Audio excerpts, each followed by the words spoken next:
Hi guys, as you may or may not know, I love cooking, and one of my favorite things to cook is breakfast, specifically pancakes.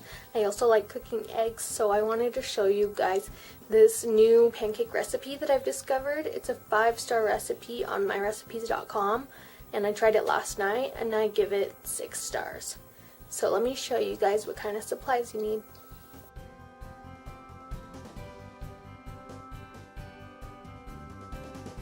You will need a bowl for the pancakes, a cup for the buttermilk, some other kind of things. You need a measuring cup, a whisk to combine the stuff, a spatula to get the rest of the batter out. You will need some type of scoop. Here I have an ice cream scoop. I prefer to use that. You'll need a spatula and a tablespoon measure and a teaspoon measure.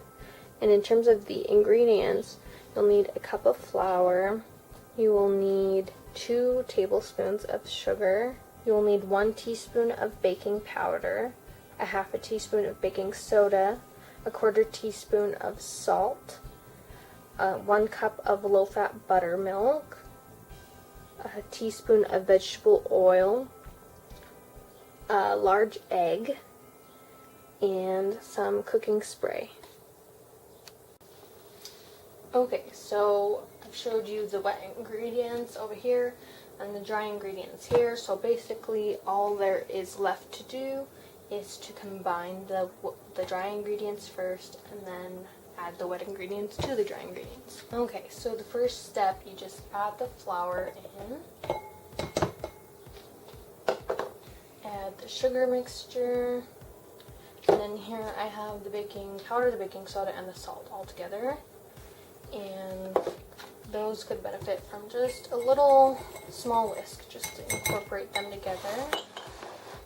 And then what you'll want to do next, measure your vegetable oil out into your buttermilk. And I've tried some recipes before that use butter instead of vegetable oil, but I find that vegetable oil works a lot better, makes a nicer texture, better overall taste. And then the last part of this is just the egg. There's that. And you'll want to whisk this up and then add it into this.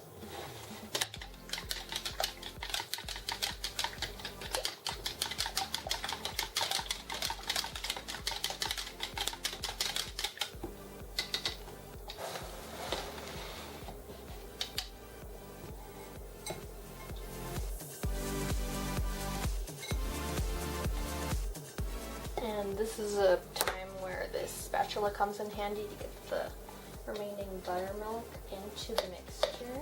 The buttermilk tends to stick to the sides of the measuring cups. And you don't want to overmix your batter, but you want it to be completely incorporated.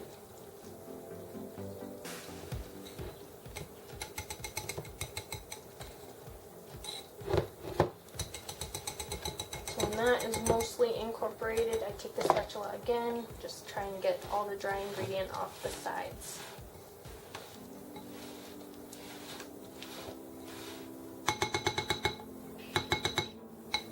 So you'll want to let this batter sit just for a couple minutes while the griddle heats up to a proper temperature. So in the meantime, we can get the egg mixture together. So you'll mostly just need some eggs, some milk, a little bit of salt and pepper if you wish, a bowl like this, and another whisk. So since I'm just making eggs for myself, I'm only using 1, but if you are making some for a whole family, you'll need a lot more than just 1.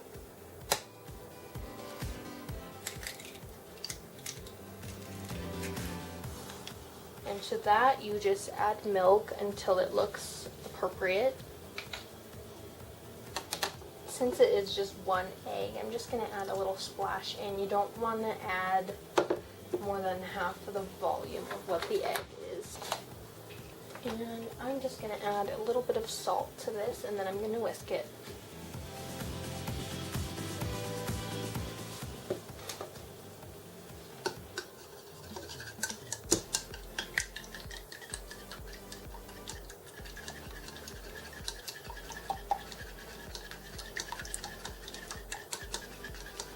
And you'll just want to whisk until it is all mostly the same color. You can just set this aside until the pancakes are practically done, and that's when you'll want to start cooking this.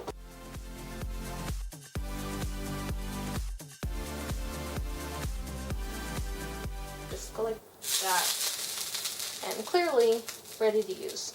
Just take my pancake mixture, my scooper, and I'll fill this up almost all the way.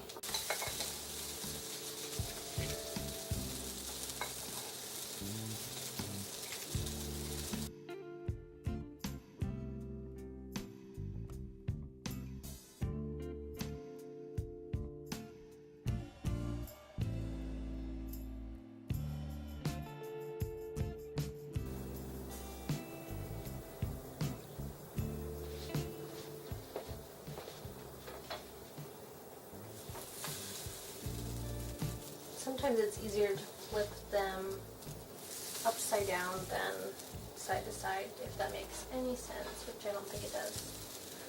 That one was not quite ready yet.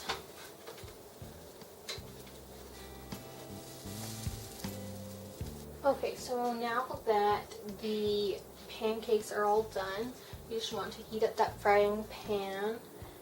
And, make sure you've sprayed it with oil.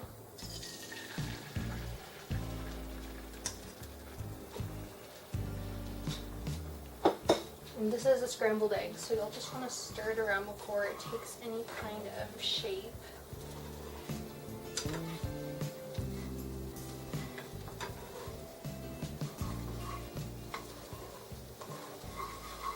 And since the pan was so hot, this should cook up real quick.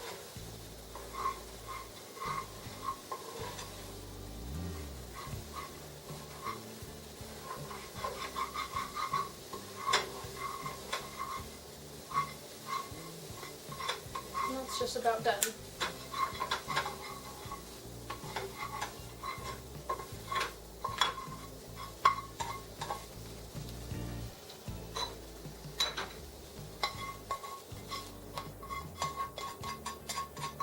So all that's left to do is just put some salt on it, put some butter and syrup on the pancakes, get some drinks, and it's all done.